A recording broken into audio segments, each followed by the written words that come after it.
بسم اللہ الرحمن الرحیم حمدت حمدا وصلیت صلاۃ وسلمت سلاما اما بعد فاعوذ باللہ من الشیطان الرجیم بسم اللہ الرحمن الرحیم احسن کما احسن اللہ الیک صدق اللہ مولانا العظیم۔ محترم و معزز سامعین و ناظرین، ساہیوال میڈیا کے پروگرام دین و دنیا میں آج ایک خوبصورت ٹاپک پہ گفتگو کے لیے حاضر خدمت ہوں۔ مفتی محمد غلام رسول۔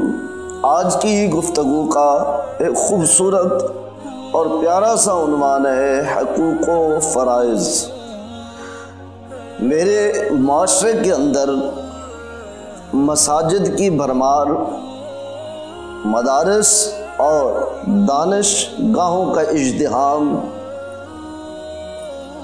اس خوبصورت معاشرے کے اندر مبلغین اور داعی حضرات کی بھی کمی نہیں ہے۔ دینی سرگرمیاں اپنی اپنی جگہ پہ عروج پہ جا رہی ہیں، پھر بھی معاشرہ بہتری کی طرف جانے کی بجائے بدتر اور افسوسناک معاملات کا شکار ہوتا جا رہا ہے۔ جس انداز میں دین کے کاموں پہ توجہ دی جا رہی ہے، چاہیے تو یہ تھا کہ رزلٹ اس کا مثبت آتا، معاشرے میں امن نظر آتا، معاشرے میں الفت، معانست اور محبت نظر آتی، اس معاشرے کے اندر گروہ فرقہ واریت نہ ہوتا اور اس معاشرے کے اندر اتحاد و اتفاق ہوتا۔ لیکن اس سارے عمل کے باوجود میں دیکھتا ہوں تو معاشرہ دن بدن ترقی کی بجائے تنزل کا شکار ہو رہا ہے۔ آئے دن امن کی جگہ دہشت اور انصاف کی جگہ ظلم کے ڈیرے بڑھتے جا رہے ہیں۔ کبھی سوچا کہ اس کی وجہ کیا ہے؟ آج اس پروگرام میں اس کی وجہ انتہائی مختصر انداز میں آپ کے سامنے پیش کروں گا۔ پچھلے پروگرام کے کمنٹس دیکھ کر اور احباب کی محبتوں کو پڑھ کر اور ویورز کے تعداد کو دیکھ کر مجھے خوشی ہوئی کہ الحمدللہ اس پروگرام کو آپ دلچسپی سے سماعت کرتے ہیں۔ یہ میرے لیے حوصلہ افزا کن بات ہے اور ساہیوال میڈیا کی ٹیم کے لیے خوشی و فرحت کا باعث ہے۔ آپ احباب اسی طریقہ سے بھرپور توجہ دیجیے گا۔ انشاءاللہ العزیز ہم آپ کے لیے نئے سے نئے ٹاپک پر دین و دنیا پروگرام کے اندر اسلامی روشنی کے تناظر میں مختلف فلاحی اور اصلاحی عنوانات پہ گفتگو کرتے رہیں گے۔ تو آئیے ہم بڑھتے ہیں کہ میرے معاشرے کے اندر یہ فساد کیوں ہے، میرے معاشرے کے اندر دہشت گردی کیوں ہے، کلمہ پڑھنے والے ایک دوسرے کے گریبانوں میں ہاتھ ڈال کر کیوں کھڑے ہوتے ہیں، ارے مذہبی لبادہ میں آنے والے لوگ مسجد میں کھڑے ہوئے لوگوں کو گولیوں سے چھلنی کیوں کر جاتے ہیں؟ کبھی غور بھی کیا؟ تو بہت ساری وجوہات کو اگر سمیٹا جائے تو ایک ہی وجہ ہے کہ اس معاشرے کے اندر ہم حقوق کے طلبگار بنتے ہیں، فرائض پہ توجہ نہیں دیتے۔ دو ہی چیزیں ہیں نا، ایک حقوق اور دوسرے فرائض۔ جو میری ضروریات دوسرے لوگوں سے وابستہ ہے، میرے رائٹس،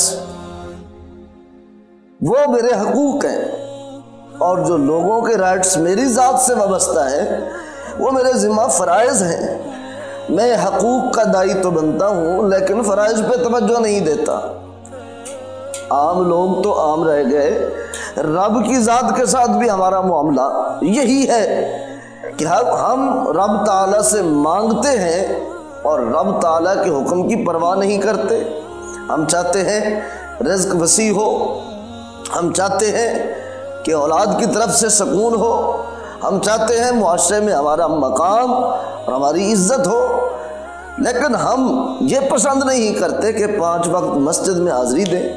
رب نے جو چیزیں ہم پہ فرض کی ہیں ان کا ہم خیال نہیں رکھتے۔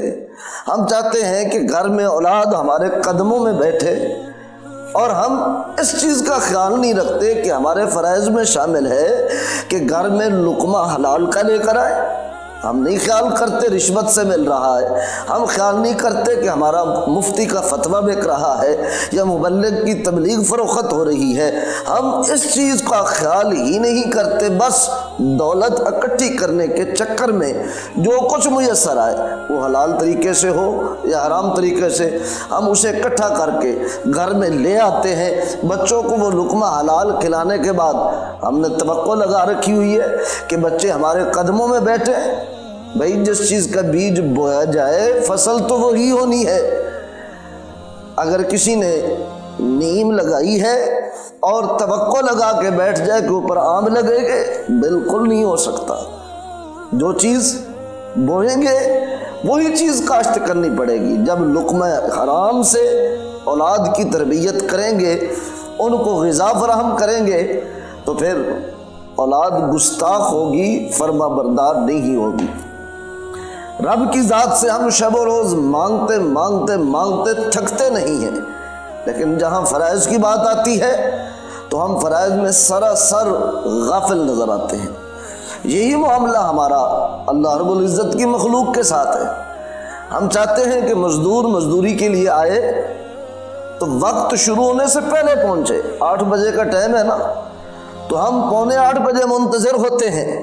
اگر 1 منٹ ادھر ادھر ہو جائے تو ہم مزدور پہ چڑھائی کرتے ہیں، اور شام 5 بجے چھٹی کا وقت ہو تو ہمارا جی کر رہا ہوتا ہے کہ آدھا گھنٹہ اور لگا لے، لیکن اسی کو جب اجرت دینے کی باری آتی ہے، یعنی اپنے حقوق کے حوالہ سے ہم اتنے لالچی ہیں، یہ لالچ ہی ہے، یہ محافظ نہیں کہوں گا۔ جب فرائض کا خیال نہیں تو ہم اپنے حقوق کے حوالہ سے لالچی ہی ہوئے۔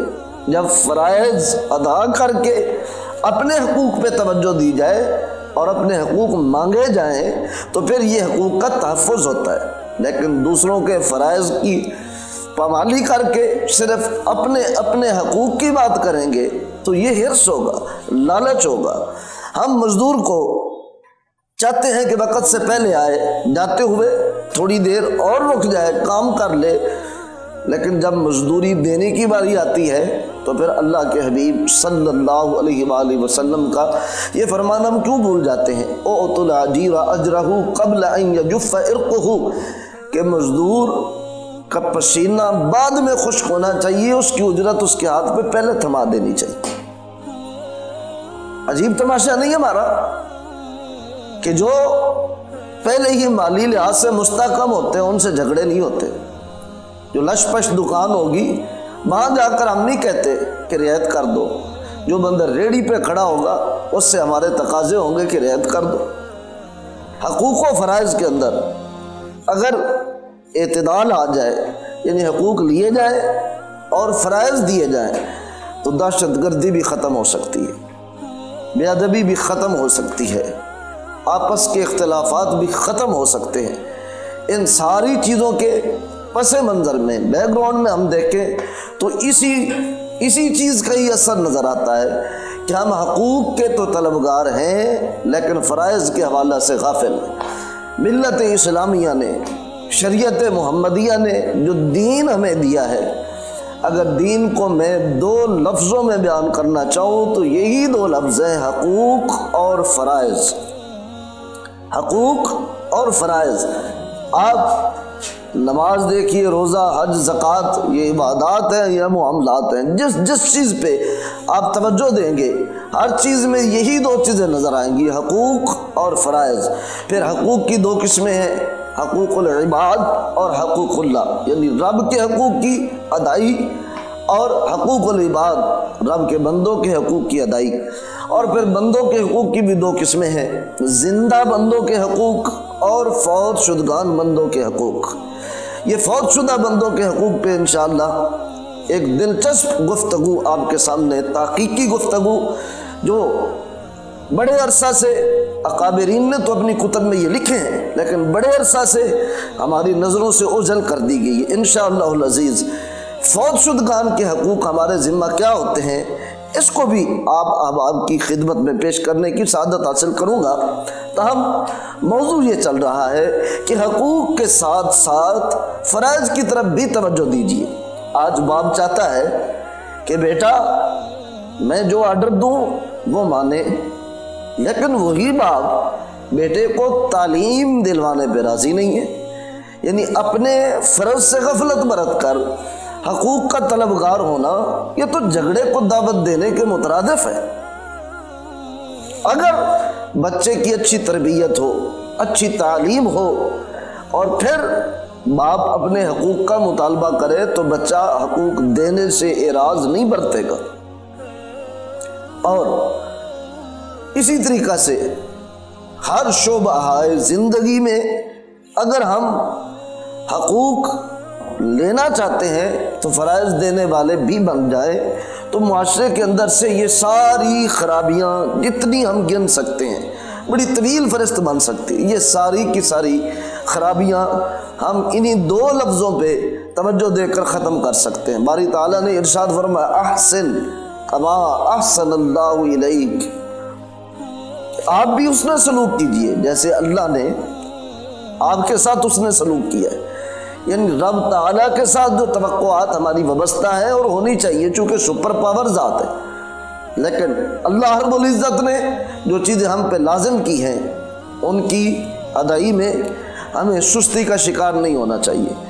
پروگرام کا وقت ختم ہوا چاہتا ہے تو آخر میں یہی میسج میں پیش کروں گا کہ سب احباب جہاں کہیں بھی پریشان ہو، اپنے عبادات کے اندر، اپنے معاملات کے اندر، اپنی برادری کے اندر، تعلق واسطوں میں جہاں کہیں بھی کوئی پریشانی نظر آ رہی ہو، ذرا بیٹھ جائیے، تنہائی میں بیٹھیے اور سوچنا شروع کر دیجئے۔ خوب سوچئے، سوچنے کے بعد دیکھیے کہ ہم حقوق لے رہے ہوتے ہیں، فرائض سے غافل ہوتے ہیں۔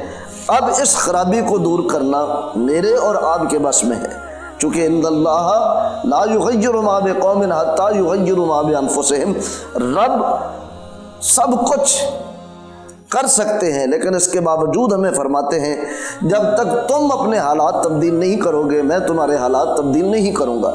تو ہمیں اپنے آپ کو تیار کرنا ہوگا، جہاں ہم حقوق کے طلبگار ہیں وہاں فرائض کے اوپر بھی بھرپور توجہ دیں، جہاں فرائض میں ہم گڑبڑ کر رہے ہیں اور اکثر کرتے ہیں تو وہاں فرائض کے اندر دلچسپی لینا شروع کر دیں۔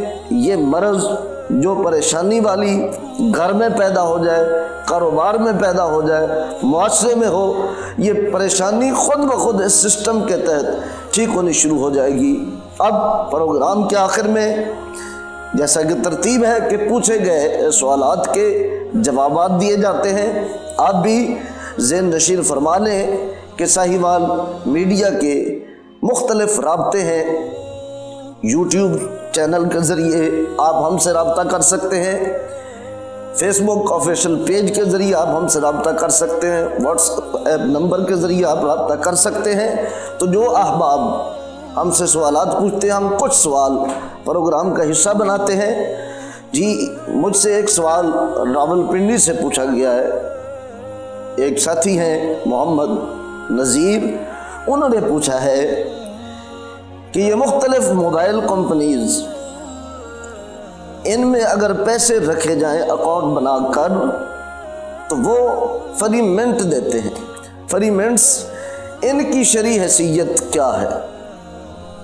سوال ایک مرتبہ پھر دہرا دیتا ہوں، اکاؤنٹ اوپن ہوتے ہیں، مختلف کمپنیز نے یہ سہولتیں دی ہیں، وہاں رقم جمع کی جاتی ہے، 1000 روپے پہ کچھ منٹس ملتے ہیں، 2000 پہ زیادہ ملتے ہیں، تو یہ اس کی شرعی حیثیت کیا ہے؟ اس کا جواب یہ ہے کہ شرعی طور پر یہ چیز جائز نہیں، یہ سود کے زمرہ میں آتی، بظاہر تو ہم سمجھتے ہیں جی ہم لکی ہیں، جی ہماری قسمت بڑا ساتھ دے رہی ہے، جی 20 منٹ فری آ گئے جی، لیکن اس کی حقیقت اگر شریعت کی روشنی میں سمجھیں تو قریب آقا علیہ الصلوۃ والسلام ارشاد فرماتے ہیں کل قرض جرا منفعۃ فہو ربا، ہر وہ قرض جو نفع کو کھینچ کر لے آئے وہ سود ہوتا ہے۔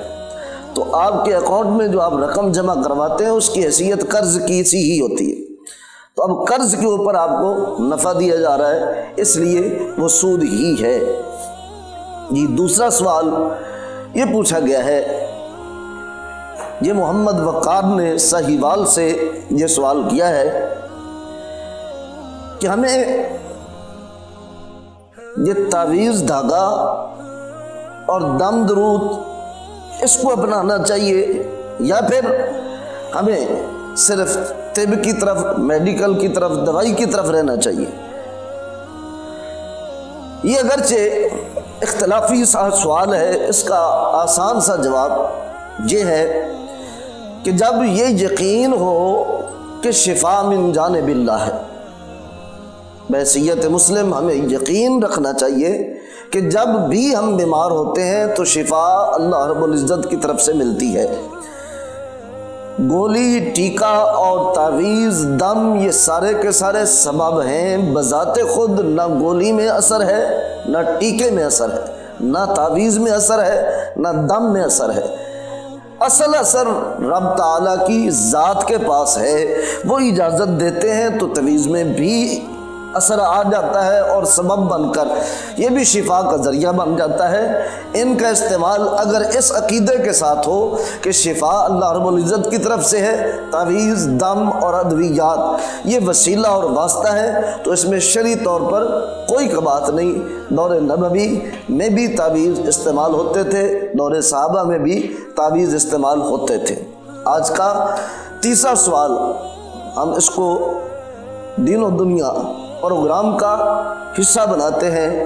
تیسرا سوال ہم سے پوچھا گیا ہے نماز کے متعلق۔ اگر کوئی بندہ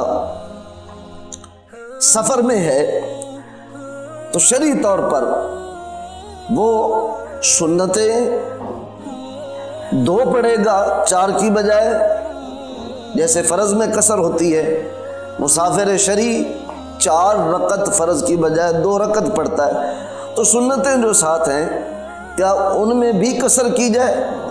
اس کا جواب یہ ہے کہ فرائض میں رخصت دی گئی ہے اور سنتوں کے حوالہ سے شریعت مطہرہ کا حکم یہ ہے، اگر کوئی بندہ سمجھتا ہے کہ میں سنتیں پڑھتا رہوں گا تو میرے سفر کے معاملات متاثر ہوں گے تو سنتیں مکمل طور پہ چھوڑ دے، اور اگر پڑھنا چاہتا ہے تو مکمل پڑھے۔ سنن کے اندر 4 رکعتوں کی بجائے 2 رکعتیں پڑھنا نہیں ہے، اگر پڑھنی ہے تو پوری پڑھیں 4 رکعتیں ہی، اور اگر چھوڑنی ہے تو سنتیں مکمل طور پر چھوڑ دی جائیں۔ فرائض میں یہی حکم ہے کہ جہاں 4 رکعتیں ہوں اور سفر شرعی بھی پورا ہو رہا ہو تو 4 کی بجائے 2 رکعتیں پڑھی جائیں۔ اللہ رب العزت ہم سب کا حامی و ناصر ہو۔ اگلے پروگرام تک آپ سے اجازت چاہتے ہیں، فی امان اللہ۔